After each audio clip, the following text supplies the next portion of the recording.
Hey, well, good morning, Faith family. I hope your week is going well. We're continuing to look at Philippians Chapter 2. All this is flowing out of our theme for this week of honoring relationships. And the thing about it was that the three commands that were cited was, number one, do not steal. Number two, don't bear false witness. And then number three, don't covet. And all of that seems to be looking toward our neighbor, or in this case, someone other than ourselves, obviously, with a desire for what they have, or in this case, even willing to lie about their character in order to gain a position maybe they have, or to bring them down. But the fact of the matter is, Philippians tells us here in chapter 2, verse 3, that we're not to do anything from selfish ambition or conceit. And then our focus for today. But in humility, consider others as more important than yourselves.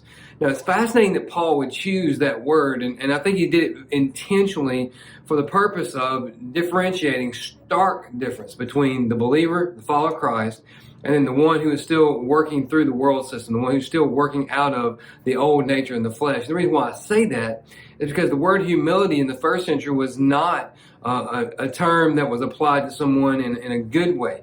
It was a derisive term. It was a term that meant something that was base, something that was common.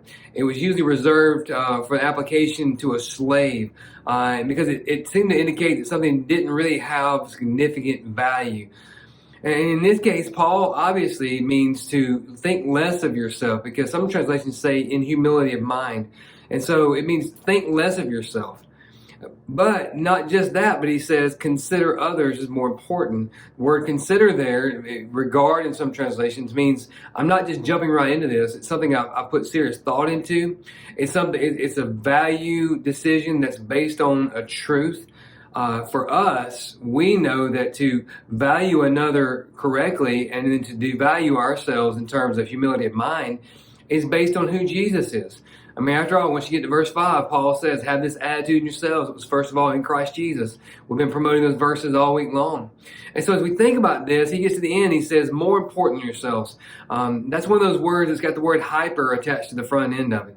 So that's meaning superior, excelling in. So it means that we're to ascribe greater value to someone else, while meanwhile thinking less of self. And when we do that, we tend not to covet. We tend not to desire another person's things to the point where we're willing to steal.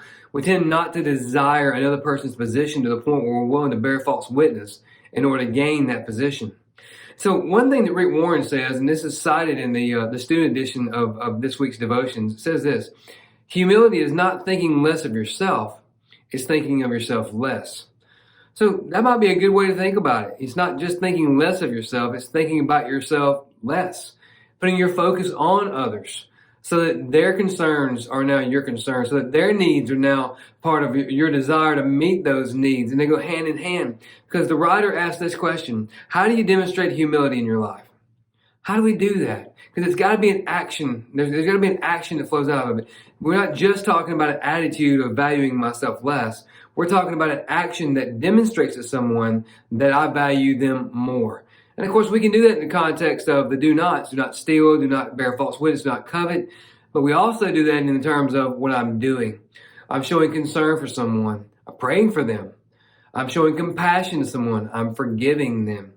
All these actions go hand in hand with what Paul is saying when he says, think less of yourself and more of others.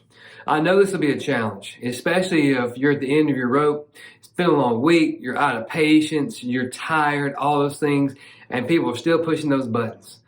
Well, if we will think less of ourselves, humility of mind, and we will, move up, think more of others, then we will surely represent the mind of Christ and the attitude of Christ in our actions. So as you're headed out that door, hope you're on time, but more importantly, I pray that you're ready to live sin.